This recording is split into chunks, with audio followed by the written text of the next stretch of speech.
ಆತ್ಮೀಯ H16 news ಅರ್ಥಾತ್ ಸೀತಾರಾಮ್ ವೀಕ್ಷಕರೇ, ನಾನು ನಿಮ್ಮ ಎಮ್ಮ ಎತ್ತು ಮಲ್ಲಪ್ಪ ಜೋತಾವರ್. ಮಹಾಕುಂಭಮೇಳ ಎಲ್ಲಿ? ಪ್ರಯಾಗರಾಜ್, ಲಖನೌ ರಾಜಧಾನಿ, ಉತ್ತರ ಪ್ರದೇಶದಲ್ಲ. ಉತ್ತರ ಪ್ರದೇಶದ ಮುಖ್ಯಮಂತ್ರಿ ಯಾರು ನಿಮಗೆ ಗೊತ್ತದ? ಹೇಳೋ ಅವಶ್ಯಕತೆ ಇಲ್ಲ. ಯಾಕಪ್ಪ ಅಂತಂದ್ರೆ ಯೋಗಿ ಆದಿತ್ಯನಾಥ್ ಎಲ್ಲರಿಗೂ ಚಿರಪರಿಚಿತರು. ಅದಕ್ಕಾಗಿ ಈ ದೊಡ್ಡ ಮೇಳಕ್ಕಾಗಿ 7,000 ಕೋಟಿ ರೂಪಾಯಿಗಳನ್ನು ತಂದಿಟ್ಬಿಟ್ಟಿದ್ದಾರೆ. ಎಷ್ಟು? 7,000 ಕೋಟಿ. ಜೊತೆಗೆ ಈ ಮಹಾಕುಂಭಮೇಳಕ್ಕೆ ತ್ರಿವೇಣಿ ಸಂಗಮಕ್ಕೆ ಏನಿಲ್ಲದ್ರು 45 ಕೋಟಿ ಜನ ಬರ್ತಾರೆ. ಅಂದ್ರೆ 45 ಜನ ನಡೆಯುವಂಥ ಈ ಮೇಳಕ್ಕೆ, ಮಹಾಮೇಳಕ್ಕೆ 45 ಕೋಟಿ ಜನ ಬರ್ತಾರೆ ಅಂತ ಒಂದು ಅಂದಾಜು ಮಾಡ್ತಾ ಇದ್ದಾರೆ. ಪ್ರತಿದಿನ ಕೋಟಿಗಳಲ್ಲಿ ಜನ ಬರ್ತಾ ಇದ್ದಾರೆ. ಇದೊಂದು ಪವಿತ್ರ ಕ್ಷೇತ್ರ. ಮತ್ತು ಇಲ್ಲೇ ಈ ಒಂದು ಶಾಹಿ ಸ್ನಾನ, ಪವಿತ್ರ ಸ್ನಾನ ಮಾಡಿದರೆ ನಮ್ಮ ಪಾಪಗಳೆಲ್ಲ ಮುಕ್ತ ಆಗ್ತಾವ ಅನ್ನುವಂಥ ಒಂದು ದೃಢವಾದ ನಂಬಿಕೆ ನಮ್ಮ ಜನರಲ್ಲ. ಹೀಗಾಗಿ ಇಡೀ ದೇಶದ ನಾನಾ ಮೂಲೆಗಳಿಂದ ಈ ಮಹಾಕುಂಭಮೇಳಕ್ಕೆ ಬರ್ತಾ ಇದ್ದಾರೆ. ಒಂದು ಅದ್ಭುತವಾದ ದೃಶ್ಯಗಳು ಕುಳಿತದ ಈ ಒಂದು ತ್ರಿವೇಣಿ ಸಂಗಮ ಅಂದ್ರೆ ಗೊತ್ತಿದೆ ನಿಮಗೆ. ಗಂಗಾ, ಯಮುನಾ, ಸರಸ್ವತಿ ಈ ಮೂರು ಕೂಡ್ತಾವಂತ. ನೀವು ಕೇಳಿದಿರಿ ರಾಜ್ ಕಪೂರ್ ಅವ್ರ ಹಾಡನ್ನು, ಜಿಸ್ ದೇಶ್ ಮೇ ಗಂಗಾ ಬೆಹತಿ ಹೈ. ಈ ಹಾಡನ್ನು ಕೇಳಿದರೆ ಸಾಕು, ನಮ್ಮ ಪವಿತ್ರತೆ ಏನು ಅನ್ನೋದನ್ನು ನಮಗೆ ತೋರಿಸ್ಕೊಡುವಂಥ ಒಂದು ದೊಡ್ಡ ಅದ್ಭುತವಾದ ಗೀತೆ. ಆ ಗೀತೆಗೆ ಅನುಗುಣವಾಗಿ ಇದನ್ನು ನಾವು ಎಷ್ಟು ವರ್ಣಿಸಿದರೂ ವರ್ಣಿಸಿಗಲಾರಂತಹ ಒಂದು ಮೇಳ, ಬೃಹತ್ ಮೇಳ. ಅದರಲ್ಲೂ ಈ ಸಲ ಏನಾಗಿದೆಪ್ಪ ಅಂದ್ರೆ 144 ವರ್ಷಗಳ ಬಳಿಕ ಗ್ರಹ ನಕ್ಷತ್ರಗಳು ಅಂದರೆ ಆಕಾಶಕಾಯಿಗಳು ಒಂದೇ ರೇಖೆಯಲ್ಲಿ ಬರ್ತಾ ಇದ್ದಾವೆ ಅಂತೇಳಿ ಭವಿಷ್ಯಕಾರರ ನುಡಿ. ಅವರು ಭವಿಷ್ಯ ನುಡಿದಾರ ಒಂದೇ ಗಾದಿಯಲ್ಲಿ ಬರ್ತದೆ. ಈಗ ಬಂದಂಥ ಇಲ್ಲಿ ಸ್ನಾನ ಮಾಡಿದಂಥ ಈ 45 ದಿನಗಳ ಸ್ನಾನ ಮಾಡಿದವರಿಗೆಲ್ಲ ಪಾಪ ಮುಕ್ತರಾಗ್ತಾರೆ, ಡೈರೆಕ್ಟ ಸ್ವರ್ಗ ಅವರು ಲಭಿಸ್ತದೆ ಅನ್ನುವಂಥ ಒಂದು ನಂಬಿಕೆ, ದೃಢವಾದ ನಂಬಿಕೆ. ಆ ದೃಷ್ಟಿ ಇಟ್ಕೊಂಡು ಇವತ್ತು ಜನ ಸಾಕಷ್ಟು ಪ್ರಯಾಗರಾಜ್ ಮುಖ ಮಾಡಿದ್ದಾರೆ. ಅದರಲ್ಲೂ ಮುಖ್ಯವಾಗಿ 14ನೇ ತಾರೀಕು ಅಂದರೆ 13 ಗದಿ ಸ್ಟಾರ್ಟ್ ಆಯ್ತಿದ್ದು. 13ರಿಂದ ಸ್ಟಾರ್ಟ್ ಆಗುವಂಥ ಈ ಮಹಾ ಒಂದು ಕುಂಭಮೇಳ ಏನಪ್ಪ 45 ದಿವಸ ನಡೀತದೆ. ಎಷ್ಟು ದಿವಸ? 45 ದಿವಸ ನಡೆದ ಫೆಬ್ರವರಿ 26ಕ್ಕೆ ಮುಗಿತದೆ ಅಂತೇಳಿ ಅದರ ಆಯೋಜಕರ ಸ್ಪಷ್ಟ ಮಾತು. ಅಂದರೆ ಶಿವರಾತ್ರಿಗೆ ಮುಗಿತದೆ ಅಂತೇಳಿ. ಈ 45 ದಿನಗಳಲ್ಲೇ ದಿನಕ್ಕೆ 1 ಕೋಟಿ ಹಂಗೆ ಹಿಡಿದ್ರು 45 ಕೋಟಿ ಜನ ಬರ್ತಾರೆ ಅನ್ನುವಂಥ ದೃಢ ನಂಬಿಕೆಯಿಂದ ಆ ಸುತ್ತಮುತ್ತ ಹೆಚ್ಚು ಕಡಿಮೆ ಏನಪ್ಪ 10,000 ಎಕರೆ ಅಷ್ಟು, 10 ಎಕರೆ ಅಲ್ಲ 10,000 ಎಕರೆಯಷ್ಟು ಭೂಮಿಯನ್ನೆಲ್ಲ ರೆಡಿ ಮಾಡಿಟ್ಟಿದ್ದಾರೆ. ಟೆಂಟ್ ಹಾಕಿದ್ದಾರೆ, ಇಳ್ಕೊಳ್ಳೋಕೆ ಅನುಕೂಲ ಮಾಡಿದ್ದಾರೆ. 25 ವಿಭಾಗಗಳು ಮಾಡ್ಕೊಂಡಿದ್ದಾರೆ. ಅದರಲ್ಲೇ ತ್ರಿವೇಣಿ ಸಂಗಮದಲ್ಲೇ ವಲಯಗಳು ಮಾಡ್ಕೊಂಡು ಆ ವಲಯಕ್ಕೆ ಹೋಗೋದಕ್ಕೆ ನದಿಯ ಮೇಲೆ ತೆಪ್ಪಗಳ ಆಧಾರದ ಮೇಲೆ ಈ ಬ್ರಿಡ್ಜಸ್ ಮಾಡಿದ್ದಾರೆ. ಅದು ನೋಡೋದು ಒಂದು ರಮಣೀಯ ರೀ. ಆ ದೃಶ್ಯಗಳು ನೋಡೋದು ಒಂದು ರಮಣೀಯ. ಅಲ್ಲಿ ಹೋಗಿ ತಮ್ಮ ಭಕ್ತಿಯನ್ನು, ಅದು ಹಿಮಾಲಯದಿಂದ ಹರಿದು ಬರುತ್ತಿರುವಂಥ ಈ 3 ನದಿಗಳ ಸಂಗಮದಲ್ಲ ಅದನ್ನೊಂದು ಏನಪ್ಪ ಅಂತಂದರೆ ವರ್ಣಿಸಲು ಅಸದಲ್ಲ ಅಂಥ ಒಂದು ಕ್ಷೇತ್ರಕ್ಕೆ ಈ ನಮ್ಮ ಜನ ಹೋಗ್ತಾ ಇದ್ದಾರೆ. ಅದೇ ಕಾಲಕ್ಕೆ ಈ ಪ್ರಯಾಗರಾಜದಲ್ಲ ಏನಪ್ಪ ಅಂತಂದ್ರೆ ಮೊದಲಿಂದೂ ಒಂದು ಜನರಿಗೆ ಈ ತ್ರಿವೇಣಿ ಸಂಗಮಕ್ಕೆ ವಿಶೇಷವಾಗಿ ಗೌರವ, ಆತ್ಮೀಯತೆ, ಒಂದು ವಿಶ್ವಾಸ ಇರೋದ್ರಿಂದಾಗಿ ಈ ಮೇಳದಲ್ಲಿ ಏನೂ ಕೊರತೆ ಆಗಬಾರ್ದು ಅಂತೇಳಿ ಅಲ್ಲಲ್ಲೇ ಒಂದೊಂದು ಏನು ಡಿವೈಡ್ ಮಾಡಿದಾರಲ್ಲ 25 ವಲಯಗಳನ್ನು, ಒಂದು ವಲಯಕ್ಕೂ ಸಹಿತ ಅಲ್ಲಿ ಡಾಕ್ಟರ್ಸು ಮತ್ತು ಜೊತೆಗೆ ಇನ್ನುಳಿದವರು ಎಲ್ಲ ಸಿಗುವಂಥದ್ದು, ಏನೂ ಕಡಿಮೆ ಬೀಳಬಾರ್ದಲ್ಲ. ಸಡನ್ನಾಗಿ ಎಲ್ಲನೂ ರೆಡಿ ಆಗಬೇಕಂತ. ಯಾಕಂದ್ರೆ ಸಾವಿರಾರು ಜನ ಅಲ್ಲ ಕೋಟಿಗಳ ಜನ ಕೂಡಿದಾಗ ಏನಾದರೂ ಅವಘಡ ಆಗಿದ್ರೆ ಮತ್ತೇನೂ ಆದ್ರೆ ಅದನ್ನು ಹಿಡಿಯೋದಕ್ಕಾಗಿ ವೈದ್ಯಕೀಯ ವ್ಯವಸ್ಥೆ ಅದ. ಮುಂದೆ ನದಿಯಲ್ಲಿ ಏನೋ ಸ್ನಾನ ಮಾಡೋರು ಹೆಚ್ಚು ಕಡಿಮೆ ಕಾಲು ಜಾರಿ ಮತ್ತೇನೋ ನೀರಿಗೆ ಇಳಿದ್ರೆ ಅಲ್ಲಿಂದ ತರೋದಕ್ಕಾಗಿ ಹೊರಗೆ ಈಜು ತಜ್ಞರಲ್ಲಿ ಕೂಡಿದ್ದಾರೆ. ಏನು 1 2 ಅದು ಯಾವ್ಯಾವುದಂತ ಏನೇನು ಅಂತ ಹೇಳಲಿಕ್ಕೆ ಸಾಧ್ಯ ಇದೆ.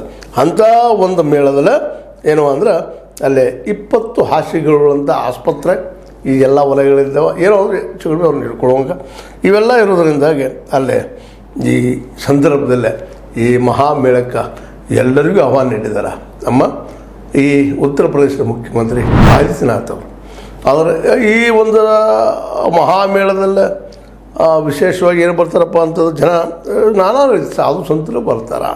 ಮುಂದೆ ಅದೇ ಕಾಲಕ್ಕೆ ಇಲ್ಲೇ ಸ್ನಾನಕ್ಕಾಗಿ ಬೈರಾಗಿಗಳು, ಮಠಾಧೀಶರು, ನಾಗಾ ಸಾಧುಗಳ ಬಗ್ಗೆ ನೀವು ಕೇಳಿದಿರಿ ಯಾವ ರೀತಿ ಇರ್ತಾರೆ. ಮೈ ಮೇಲೆಲ್ಲ ಬೂದಿ ಹಾಕೊಂಡು ಸ್ಮಶಾನದಲ್ಲಿ ಇರುತ್ತಿರುವಂಥ ಜನ ಅವ್ರು ಬರ್ತಾರೆ. ಏನು ಎಷ್ಟು ಎಂತೆಂಥ ಜನ ಬರ್ತಾರಪ್ಪ ಅಂದ್ರೆ ದೋಸ್ ಆರ್ ಕೌಂಟ್ಲೆಸ್.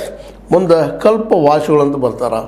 ಯಾರ್ಯಾರು ಬರ್ತಾರೋ ಏನೇನು ಬರ್ತಾರೋ ಬಂದು ತಮ್ಮ ಒಂದೇನಪ್ಪ ಅಂದ್ರೆ ಭಕ್ತಿಯನ್ನು ಸಲ್ಲಿಸುವಂಥ ಒಂದು ಕೇಂದ್ರನಾಗಿ ಮಾಡಿಕೊಂಡ ಈ ತ್ರಿವೇಣಿ ಸಂಗಮದಲ್ಲ ತಾವು ಒಂದು ಪಾವಿತ್ರ್ಯತೆಯನ್ನು ಮತ್ತು ಪುಣ್ಯವನ್ನು ಪಡೆಯುವಂಥ ಕೆಲಸ ಮಾಡ್ತಾ ಇರ್ತಾರೆ. ಇದು ನಂಬುಗೆಯಿಂದ ಬಂದಂಥದ್ದು. ಇದರಲ್ಲೇ ವಿಶೇಷವಾಗಿ ನಾವು ನಂಬುವುದರಲ್ಲೇ ನಮ್ಮ ಜನ ನಮ್ಮ ದೇವರನ್ನು, ನಮ್ಮ ನದಿಗಳನ್ನು, ನಮ್ಮ ಗಿಡ ಪಶು ಪಕ್ಷಿಗಳನ್ನು ಗೌರವಿಸೋದನ್ನು ನೋಡಿದರೆ ಇದು ಸಹಜವಾಗಿ ನಮ್ಮಲ್ಲಿ ಹರಿದು ಬಂದಂಥ ಒಂದು ಪ್ರವೃತ್ತಿಯಾಗಿಬಿಡೋದು. ಇವತ್ತಿನ ನೀವು ಯಾವುದೇ ಈ ದೇಶದ ಯಾವುದೇ ಮೂಲೆಗೆ ಹೋದರೂ ಗುಡಿಗಳಿಲ್ಲದ, ಅದು ಧಾರ್ಮಿಕ ಸ್ಥಳಗಳಿಲ್ಲದ ಕ್ಷೇತ್ರವೇ ಇಲ್ಲೇನೋ ಅನ್ನುವಷ್ಟು ಮಟ್ಟಿಗೆ ಯಾವುದೇ ಹಳ್ಳಿ ಇರಲಿ, ಯಾವುದೇ ಊರಿರಲಿ, ಯಾವುದೇ ಒಂದು ಪಟ್ಟಣ ಇರಲಿ, ಯಾವುದೇ ಒಂದು ತಾಲೂಕಿರಲಿ, ಜಿಲ್ಲೆ ಇರಲಿ, ಹೋಬಳಿ ಇರಲಿ, ದೇಶ ಇರಲಿ, ಏನಂತಿರಲಿ ಅದಕ್ಕೆ ಎಲ್ಲ ಕಡೆ ದೇವಾಲಯಗಳು. ಅದರಲ್ಲೂ ಮುಖ್ಯವಾಗಿ ಉತ್ತರ ಪ್ರದೇಶದಲ್ಲಂತೂ ವಿಶೇಷ ಹಿಂದುತ್ವದ ನೆಲೆಯಲ್ಲಿ ಅನೇಕ ಗುಡಿಗಳು. ಅದರಲ್ಲಿ ಈ ಒಂದು ತ್ರಿವೇಣಿ ಸಂಗಮದಲ್ಲೇ ಈ ಒಂದು ಸ್ನಾನ ಮತ್ತು ಹೇಳ್ತಾ ಇದ್ದೀನಿ, ಶಾಹಿ ಸ್ನಾನ ಇದನ್ನು ಮಾಡಿದರೆ ನಮಗೆಲ್ಲ ಮುಕ್ತಿ ಸಿಗ್ತದೆ ಅನ್ನುವಂಥದ್ದು. ಮತ್ತು ಇನ್ನೊಂದು ನಮ್ಮ ಜನರಲ್ಲಿ ನಂಬಿಕೆ ಏನಪ್ಪ ಅಂತಂದ್ರೆ ಇದ್ದ ಬದುಕಿಗಿಂತಲೂ ಇರಲಾರ್ದು ಎಲ್ಲೋ ಅದು ಅನ್ನೋದ್ರ ಬಗ್ಗೆ ಭಾಳಷ್ಟು ವಿಶ್ವಾಸ. ಸ್ವರ್ಗ ನರಕಗಳ ಬಗ್ಗೆ, ಜನ್ನತ್ ಜನ್ನಮ್ಗಳ ಬಗ್ಗೆ, ಹೆವನ್ ಅದೇ ಕಾಲಕ್ಕೆ ಹೆಲ್ಲಗಳ ಬಗ್ಗೆ ಭಾಳಷ್ಟು ನಮಗೆ ನಂಬುಗೆ. ಯಾಕಂದರೆ ಮನುಷ್ಯನಲ್ಲಿ ಮಾತ್ರ ಕಾಣುವಂಥ ಈ ಒಂದು ಏನಪ್ಪ ಅಂತ ದೃಷ್ಟಿಕೋನ ಇನ್ನುಳಿದ ಯಾವುದೇ ಪ್ರಾಣಿಗಳಿಗೆ ಕಾಣೋದಿಲ್ಲ ಅನ್ನೋದು ಅವ್ರಿಗೆ ಗಮನಾರ್ಹವಾಗ್ಯದ. ಏನೂ ಇರಲಿ, ನಮ್ಮ ವಿಚಾರ ಶಕ್ತಿ ಬೆಳೆಸೋದ್ರಲ್ಲೇ, ತಮ್ಮ ನಂಬಿಕೆಯನ್ನು ಬೆಳೆಸ್ಕೊಳ್ಳೋದ್ರಲ್ಲೇ ಇವೆಲ್ಲ ಕಾರಣೀಕರ್ತ ಆಗ್ತಾ ಇದ್ದಾವೆ. ಈ ನೆಪದಲ್ಲಿ, ಈ ಮಹಾಮೇಳದ ನೆಪದಲ್ಲಿ ಅನೇಕರು ಸಹಿತ ಅಲ್ಲಿ ಬಂದು ಕೂಡುವುದರಿಂದ, ಭೇಟಿ ಆಗೋದ್ರಿಂದ, ಅಲ್ಲಿ ಪುಣ್ಯಕ್ಷೇತ್ರಗಳಿಗೆಲ್ಲ ಭೇಟಿ ಆಗೋದ್ರಿಂದ ಸಹಜವಾಗಿ ಆ ಭಾಗದಲ್ಲಿ ಪ್ರವಾಸೋದ್ಯಮ ಬೆಳೀತದೆ. ಅಲ್ಲಿ ಗುಡಿ ಗುಂಡಾರಗಳು ಬೆಳೀತಾವೆ, ಮತ್ತೇನು ಬೆಳೀತಾವೆ, ಐತಿಹಾಸಿಕ ಕ್ಷೇತ್ರಗಳಾಗಿ ಪರಿವರ್ತನೆ ಆಗ್ತವೆ. ಹೀಗಾಗಿ ಈ ಕ್ಷೇತ್ರವನ್ನು ನಾವು ಒಂದು ಆರ್ಥಿಕ ಅಭಿವೃದ್ಧಿಗೂ ಒಂದು ಹೆಲ್ಪ್ ಆಗುವಂಥದ್ದು, ಅನೇಕ ಜನರಿಗೆ ಉದ್ಯೋಗ ಸೃಷ್ಟಿ ಆಗುವಂಥದ್ದು, ಅದನ್ನು ಸಹಿತ ನಾವು ಇಲ್ಲಿ ಗಮನಿಸಬೇಕಾಗಿದೆ. ಹೀಗಾಗಿ ಈ ಒಂದು ಜಾತ್ರೆಗಳು, ಒಂದು ಮೇಳಗಳು ಇವೆಲ್ಲ ನಮ್ಮ ಸಾಂಸ್ಕೃತಿಕ ಅವಿಭಾಜ್ಯ ಅಂಗಗಳು, ಸಾಮಾಜಿಕ ಸ್ತರ ಎತ್ತರಕ್ಕೆ ಕಾರಣೀಕರ್ತದಂಥವು. ಇವುಗಳ ಬಗ್ಗೆ ನಾವು ಎಷ್ಟು ಮಾತಾಡಿದರೂ ಕಡಿಮೆ. ಯಾಕಪ್ಪ ಅಂತಂದ್ರೆ ಸಾಂಸ್ಕೃತಿಕ ಕೇಂದ್ರಗಳಲ್ಲಿ, ಕ್ಷೇತ್ರಗಳಲ್ಲಿ ನಮ್ಮ ಸಂಸ್ಕೃತಿ ಜೊತೆಗೆ ಸಾಮಾಜಿಕ ವ್ಯವಸ್ಥೆನ ಬೆಳ್ಕೊತ ಹೋಗ್ತಾ ಇರ್ತದೆ. ಮತ್ತು ಅಲ್ಲಿ ಅದೇ ಕಾಲಕ್ಕೆ ಧರ್ಮ ಅನ್ನುವಂಥ ಒಂದು ವಿಶಿಷ್ಟವಾದಂಥ ಧರ್ಮೋ ರಕ್ಷಿತ ರಕ್ಷಿತ, ಯಾರ ಧರ್ಮವನ್ನು ರಕ್ಷಣೆ ಮಾಡ್ತಾರೋ ಅವ್ನ ಧರ್ಮ ರಕ್ಷಣೆ ಮಾಡ್ತದಂದ್ರೆ ಗೌರವ ಕೊಟ್ಟು ಗೌರವ ತೆಗೆದುಕೊಳ್ಳುವಂಥ ಬದುಕನ್ನು ನಿರ್ಮಿಸುವಲ್ಲ ಇಂತಹ ಮಹಾಮೇಳಗಳು, ಕುಂಭಮೇಳಗಳು ಭಾಳ ಸಹಕಾರಿ ಅಂತ.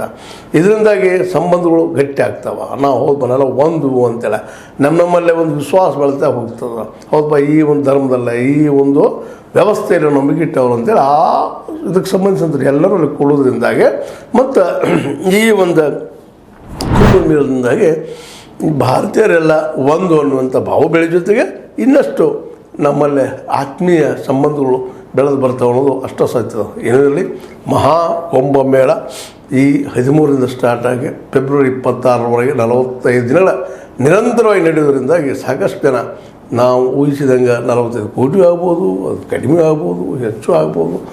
ಯಾಕಂದ್ರೆ ಇಡೀ ದೇಶ ಜನ ಅಲ್ಲಿ ಬರೋದ್ರಿಂದಾಗಿ ತ್ರಿವೇಣಿ ಸಂಗಮದಿಂದ ಇವತ್ತು ಒಂದು ಶಾಹಿ ಸ್ನಾನಕ್ಕೆ, ಪವಿತ್ರ ಸ್ನಾನಕ್ಕೆ ಒಂದು ಏನಪ್ಪ ದೊಡ್ಡ ಉದಾಹರಣೆ ಆಗ್ಯದ. ಜಗದ ಯಾವುದೇ ದೇಶದಲ್ಲೂ ಇದು ದೊಡ್ಡ ಕುಂಭಮೇಳ ನಡೆಯಲಾರದು ಅಂತ ಈ ಸಂದರ್ಭದಲ್ಲಿ ಹೇಳಬೇಕಾಗಿದೆ. ಯಾಕಂದರೆ ಸಿಕ್ಕಾಪಟ್ಟೆ ಜನಸಂಖ್ಯೆ ನಮ್ಮಲ್ಲಿ ಇರುತ್ತಿರೋದ್ರಿಂದಾಗಿ ಎಲ್ಲರೂ ಅದರಲ್ಲಿ ವಿಶ್ವಾಸ ಇಟ್ಟಿದ್ದರಿಂದಾಗಿ ದೊಡ್ಡ ಮಹಾಮೇಳ ಆಗ್ತದೆ. ಇನ್ನು ಅದನ್ನು ಹೋಗಿ ಸುಖ ಅನುಭವಿಸಿ ಬಂದವ್ರನ್ನ ಕೇಳಬೇಕು, ಇನ್ನಿಷ್ಟ ಹೋಗಿ ಬಂದವರು ಏನಾಯಿತು ಹೇಗಾಯಿತು ಅಂತೇಳಿ ಅದು ವರ್ಣನೆ ಮಾಡೋದು ಒಂದು ಅದ್ಭುತ ಇರ್ತದೆ. ನೋಡೋಣ ಇಲ್ಲದೆ ಯಾರ್ಯಾರು ಹೋಗ್ತಾರೋ, ಏನು ಮಾಡ್ತಾರೋ ನೋಡೋಣ, ಅವ್ರು ಕೇಳೋಣ, ಅವ್ರ ಅನುಭವಗಳು ಸಾಧ್ಯ ಅದರ ನಿಮ್ಮೊಂದಿಗೆ ಹಂಚುವಂಥ ಪ್ರಯತ್ನ ಮಾಡೋಣ ಅಂತ ಹೇಳ್ತಾ, ಮಹಾಕುಂಭಮೇಳಕ್ಕೆ ನಮ್ಮಿಂದ ಇಲ್ಲದೆ ಶುಭಾಶಯ ಮತ್ತು ವಂದನೆಗಳನ್ನು ಹೇಳ್ತಾ, ಈ ಮಹಾಕುಂಭಮೇಳಕ್ಕೆ ತಾವು ಹಾಜರಾಗಿ ಪುಣ್ಯ ಪಡ್ಕೊಳ್ತೀರಿ ಅಂತ ನಂಬುತ್ತಾ, ಇದು ನಿಮಗೆ ಲೈಕ್ ಆಗಿರ್ಬೋದು. ಲೈಕ್ ಮಾಡಿ, ಶೇರ್ ಮಾಡಿ, ಕಮೆಂಟ್ ಮಾಡಿ, ಜೊತೆ ಸಬ್ಸ್ಕ್ರೈಬ್ ನಿಲ್ಲಿಸ್ಕೊಬೇಡ್ರಿ. S16 news. ಹೇ ಸೀತಾರಾಮ್, ಇದು ಸತ್ಯದ ಕೈಗಳಲ್ಲಿ ವಂದನೆಗಳು.